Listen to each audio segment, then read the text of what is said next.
It's time for the 1430 Connection on 1430 WNAV and 99.9 FM, spotlighting news, newsmakers, and important community issues. Now, with this week's edition of the 1430 Connection, here is WNAV news anchor Donna Cole.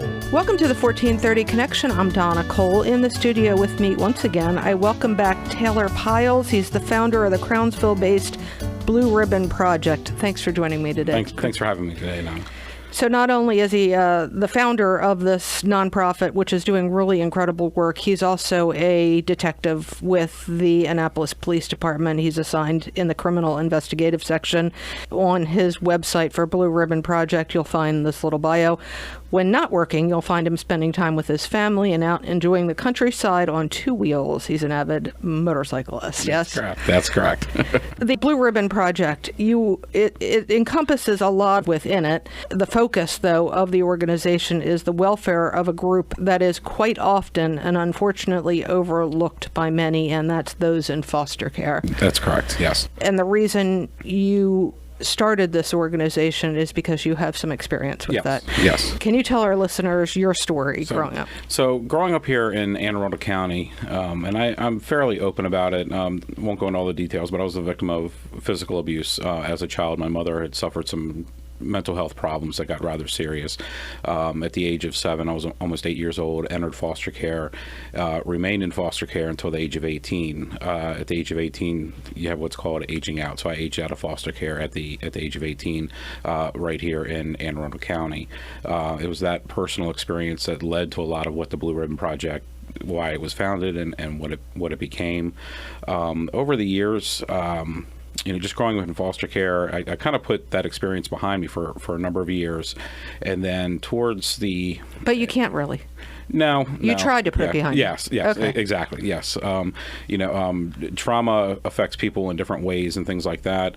I tried to think positive throughout my life. I had a lot of positive things that were going on, so I tend to focus more on that and say that those negative experiences are what actually made things positive, or at least made me who I am, is how I guess accepted it. Right. Towards the end of 2012 and into 2013, there was a period of time where I was seeing some very bad things happen to siblings of mine, and foster siblings, youth that were now adults, grew up in foster care with. There was a lot of drug addiction. There was several fatal overdoses, and there were suicides. And in a short period of time, ended up going to 5 funerals of people that I grew up with. They were just like me. That they were normal kids, but bad things happened to them, and they ended up in foster care and that sort of stuff. So that really bothered me. So the Blue Ribbon Project actually just started as a website, and I hate to use the word hobby, but that's pretty much what it was. It was a website where I put resource articles on mental health, suicide prevention, resources where people could go for help with drug addiction and that sort of stuff. And it was intended for adult survivors of abuse. The focus then really wasn't so much on children. Did that for a while, and then towards the end of 2014 wanted to do a little bit more, and that's when it became more child-centered, if you will. You wanted to help the community, yes, and you still do want to help the community, and you're doing it whether as a police detective or through this. Yes. And it's just inherent in your nature. You've been through hell. You made it through. You've seen your friends not make it through. Yeah. And that's kind of what it was all about. That really bothered me, seeing that happen. It was a very defining point in my life, if you will, where it just like something had to be done. And we think about the long-term effects of abuse, and things like that. So that's where a lot of that stuff, where some changes were made, were to focus more, I guess, on children that are being abused and neglected, to hopefully improve those outcomes when they become adults. Is this a community that is often overlooked and neglected even today? Yes. And I usually compare it to when you hear about cruelty to animals and things like that. There's a lot of organizations that do wonderful things to help animals and that sort of stuff, and I don't want to take away from those organizations at all. But when we hear about an animal being abused or what have you and things like that, we get really outraged. Unfortunately, a lot of times when it comes to child abuse, we either remain silent, we don't recognize the signs and symptoms that something is happening, and that sort of stuff. And it's happening a lot here in our community. On average, I think Anne Arundel County Department of Social Services, they get around 550 reports of abuse and neglect and child sex offenses per month. That's the average per month, just here in Anne Arundel County. Those are those reports. A lot of those are ruled out, some are not, but that just to kind of give you an idea how much it is being reported and just here in our community. What's not being reported. Yes. And this is Child Abuse Awareness Month. You do have an open house Sunday, April 28th. It's your third annual open house, and I've been to the first two, and you had quite the crowds. Yes. So not only can people see the work that you're doing, they can also see Crownsville Hospital Center, which is a cool view into Crownsville Hospital Center. Yes. It's from 11 a.m. to 4 p.m. It's at 45 Community Place in Crownsville. There is a Facebook event made for it. There's also a Facebook page for the Blue Ribbon Project. When I first had you in on this show, which is more than a few years ago now, you were in Anne Arundel County only, and you were looking at going into Southern Maryland. How many counties are you in? We have grown to 12 counties within the state of Maryland, and also we're serving part of Baltimore City through Johns Hopkins Bayview Hospital, and right now we're talking to University of Maryland, and that focus there is going to be substance-exposed newborns. So like Johns Hopkins, we provide them diaper bags to infants that are being released from the hospital into foster care. That's amazing. We're going to take a short break. We're going to hear more about the programs that you're actually doing within the Blue Ribbon Project. We'll be right back on the 1430 Connection.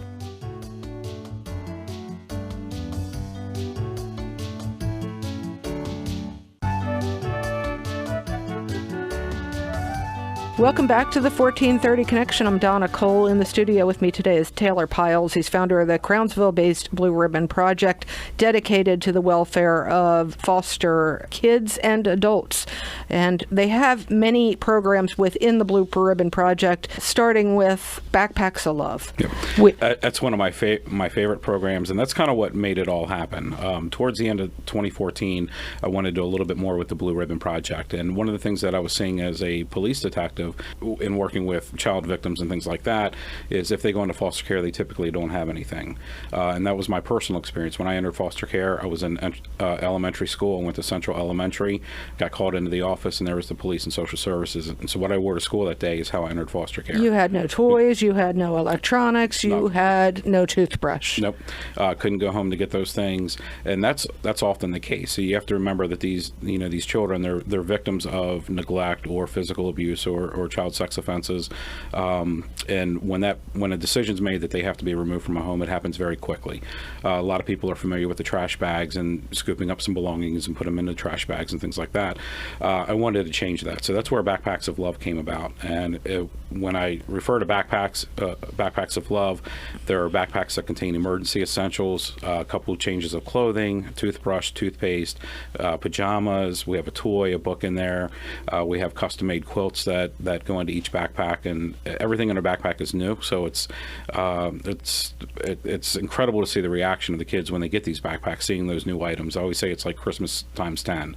They're excited, and even the backpack itself is a big deal. Yes. And it's just something to get them through those first few days of care. They're comfort items for them, and those items belong to that child. All age appropriate. When you go to the open house, you'll see all the backpacks there.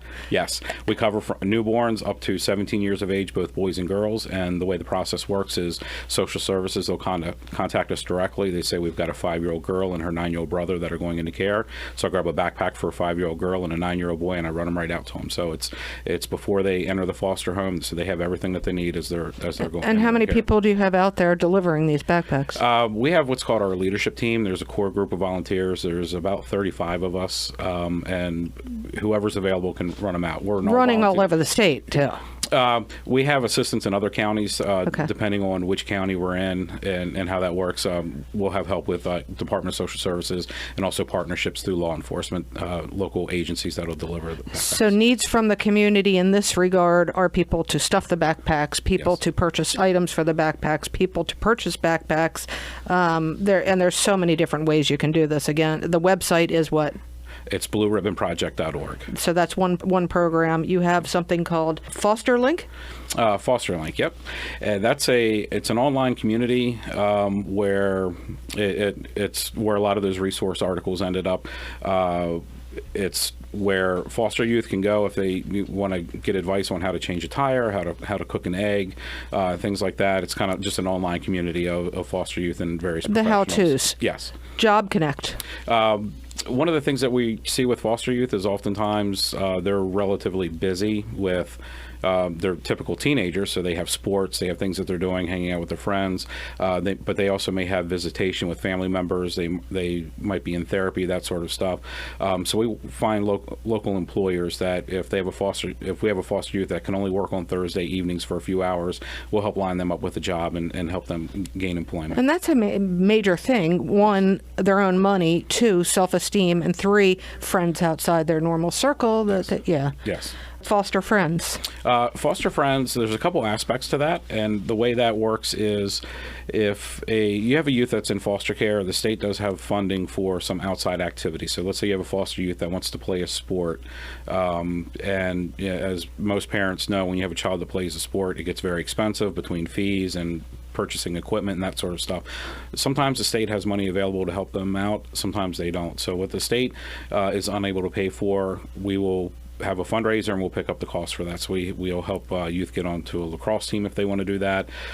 We've purchased a laptop for a young lady that was going to Center of Applied Technology South, and she needed a laptop for a nursing program.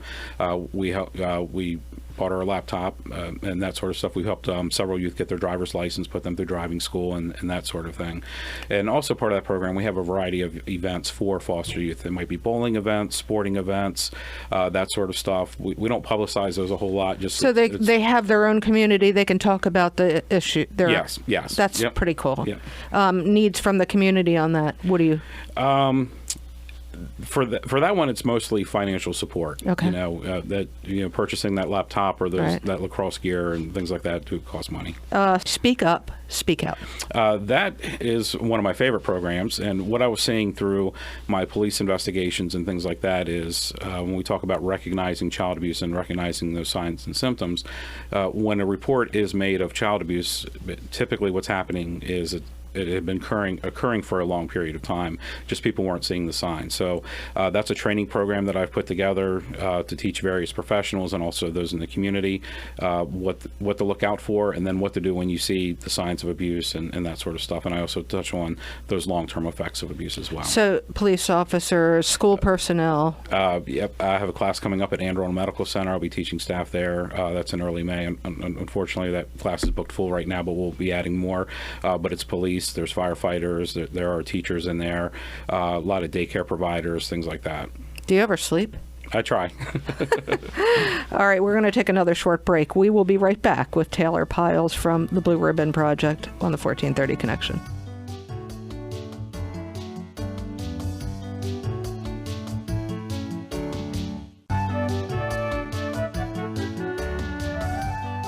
Welcome back to the 1430 Connection. I'm Donna Cole. In the studio with me is Taylor Pyles. He's the founder of the Blue Ribbon Project. We're talking about all the programs that fall under its umbrella. The last one I wanted to talk about is Aging Up, Not Out. And Taylor already alluded to when he was 18 himself in the foster care system, that once he was 18, out, done. Yep, and they've since moved that age to 21, so that it provides more of a safety net, and there's a lot more support for foster youth now that are going to be aging out. The homelessness rate amongst foster youth and when they're coming out of care, the number is just it's so high. So just trying to work to make a difference in making that happen. Okay, so Aging Up, Not Out is part of your mission because you experienced it, and at 18 you probably weren't ready to be kicked out into the world on your own. There's still a lot of issues, as you said with your friends, that overdoses and suicides and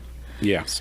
Yeah. So the big part of that program is teaching life skills to foster youth, and when we talk about life skills, basic finance, banking, things like that, how to open a checking or a savings account, to make a basic budget. We're not talking 401ks and things like that. We have like those financial classes. We have job interviews where members of the business community will come in, not necessarily to recruit those youth, but also this is what I'm looking for in a job interview: when to shake hands, how to make eye contact, how to dress, how to really conduct yourself, and that sort of stuff. So that's a need from the community you have for that, mock interviews. Yes, yeah? Yes. Okay, let's talk about your open house. So, what to expect for those that haven't been there. It's pretty cool. So our open house, this is It's our third annual open house, and as time is going on, things have grown out there. We have about 50 to 60 vendors that are lined up right now. It's a free event. It's at our location out in Crownsville, which is a community place. We're alongside the Crownsville Hospital Center out there. We're going to have plenty of food out there, a ton of events for kids. It's a family event, so there's going to be entertainment for adults, children. As I said, plenty of food. We have several bands coming out. There's going to be a lot of live music and that sort of stuff. It's just going to be a great time out there. You do have a bouncy for kids. Yes. You have face painting, usually tattoos, all sorts of for kids, not permanent tattoos. Nope. Just a lot of that. The kids and the young adults and all that, they tend to have a tremendous amount of fun, while we're out there, and it helps us raise awareness for what we're doing for the Blue Ribbon Project, and just so people know that we're out there and what we're doing. And then you can actually tour your offices, which include these several different rooms of backpacks, age specific. You have some classes going on or some educational. So we do have a classroom that's set up there. There's not going to be any classes going on at the time of the open house, but we'll have the classroom set up so people can come down and see what that's all about. They can tour the backpack rooms. We have rooms of finished backpacks that are ready to go out to foster youth. They can come out and see exactly what the program's about, and we'll also have information on just how they can get involved. We're an all-volunteer organization. We need volunteers, and that's something that they can and donations, monetary support to keep it going. One of the things that I do want to touch on, because I know it was a concern, and we still are in this limbo area. You are out at the Crownsville Medical Center, a community place, but you're concerned about the future for your organization. Yes. Have you heard anything, or are you still in this limbo of not knowing? We just signed a new 3-year lease with Anne Arundel County. That's great. Which is good. So the building that we're in is actually owned by Anne Arundel County. It was part of the former hospital, so we don't fall under the state property. Right. But there was some concerns about what was going to happen with us, should things change out there at the state hospital, whether it's a lacrosse stadium or whatever they plan on doing with that property out there.